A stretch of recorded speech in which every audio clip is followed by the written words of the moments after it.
Thanks for staying tuned. My case, Nigeria succeeds at failing. When Nigerians anywhere in the world put their mind to anything, we succeed. But once government gets involved, Nigeria succeeds at failing. Nigerians attending the 9th Tokyo International Conference on Africa Development, TICAD-9 in Yokohama, have voiced deep frustrations over the absence of government officials at Nigeria's booth on the first day of the conference.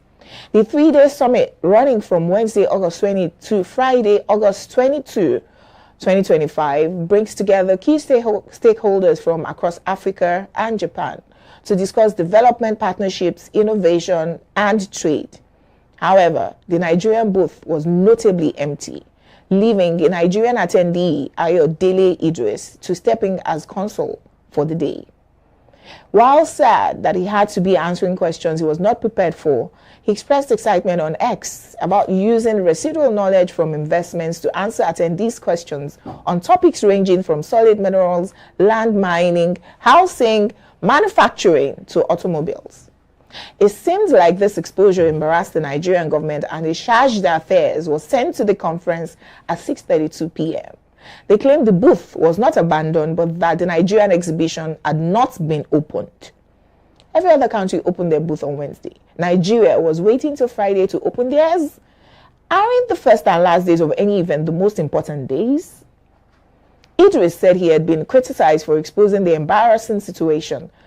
Chetan Wanze, a public analyst, while thanking him, like many other Nigerians did, for stepping in to cover our shame, said there would be no change, however. Cheta shared how he had attended 2 different international conferences that Nigeria participated in, and most times he only saw the government delegates at the airports. They would disappear into the host countries on shopping sprees, only to reappear on their return trip to the country. Esther codes down the drain. There's a Ministry of Foreign Affairs with a substantive minister and Minister of State.